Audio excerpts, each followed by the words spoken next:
নমস্কাৰ সখীসকল আৰু মোৰ নিচিনা খোৱা বোৱা মেইনসকল। আজি মই আপোনালোকৰ বাবে একেবাৰে একদম খাটি অসমীয়া ৰেচিপি এটা লৈ আহিছোঁ। সেইটো হৈছে ভাত পিঠা। আহকচোন ভাত পিঠা বনাবলৈ কি কি ইনগ্ৰিডিয়েণ্টছ লাগে মই আপোনালোকক দেখুৱাই লওঁ।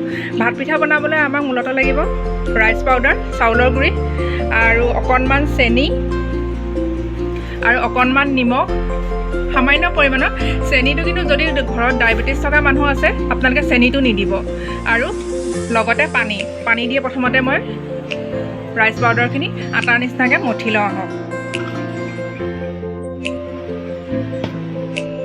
মই 4 ডাঙৰ চামুচেৰে মানে ডাঙৰ হাতাৰে 4 চামুচ পিঠাগুড়ি লৈছোঁ, আধা চামুচ নিমখ লৈছোঁ, এচামুচ সৰু চামুচেৰে চেনি লৈছোঁ।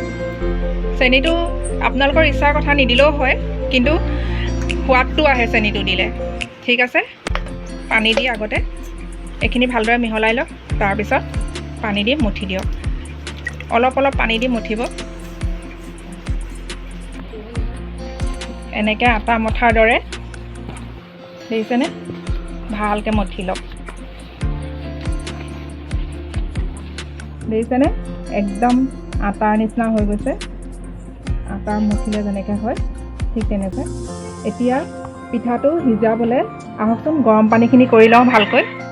এজাৰ পানী দি পেলাই এনেকৈ ফুল ষ্টিমটোত পানীখিনি উতল অহালৈকে বাট চাওক। পানীখিনি উতল নাহিলে পিঠাটো ধুনীয়াকৈ গোটা গোটা নহয়।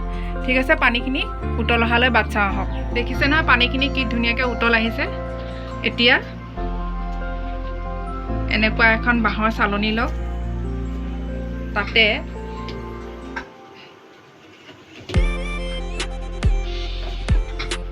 এনেকৈ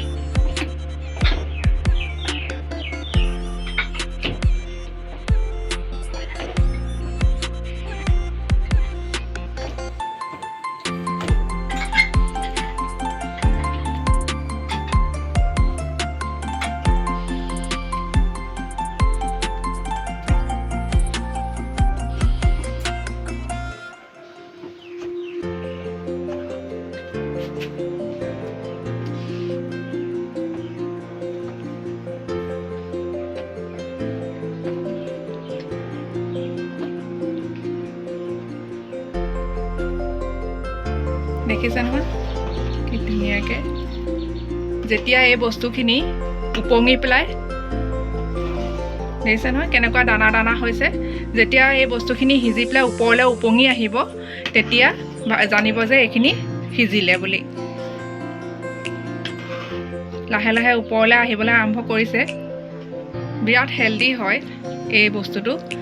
আমাৰ অসমীয়া সমাজৰ আটাইতকৈ অবিচ্ছেদ্য অংগ হৈছে ভাত পিঠা। প্ৰত্যেকটো শুভ কামতে আমাৰ ভাত পিঠাটো অতিকৈ প্ৰয়োজন আৰু বিৰাট হেল্ডি আৰু বিৰাট টেষ্টি খাবলৈ। আপোনালোকেতো একদম ঘৰত খাবই বনায়।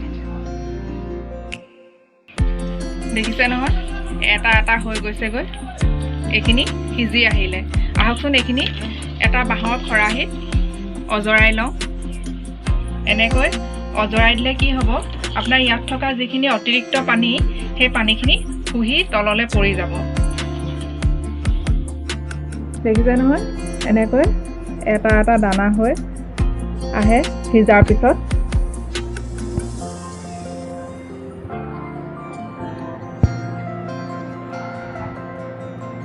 এতিয়া ইয়াত অকণমান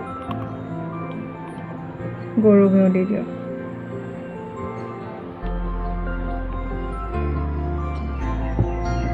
গৰু ঘিউকণ দিয়াৰ পাছত গৰম যিহেতুকে হৈয়ে আছে, দেখিছে নহয় মই অকণমান ঠাণ্ডা কৰি লৈছোঁ।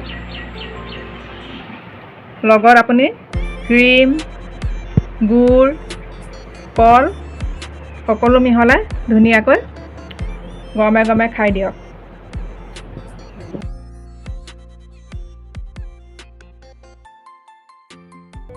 আপোনালোকৰ যদি মোৰ ভিডিঅ'টো চাই ভাল লাগিলে প্লিজ লাইক, শ্বেয়াৰ আৰু ছাবস্ক্ৰাইব কৰিব।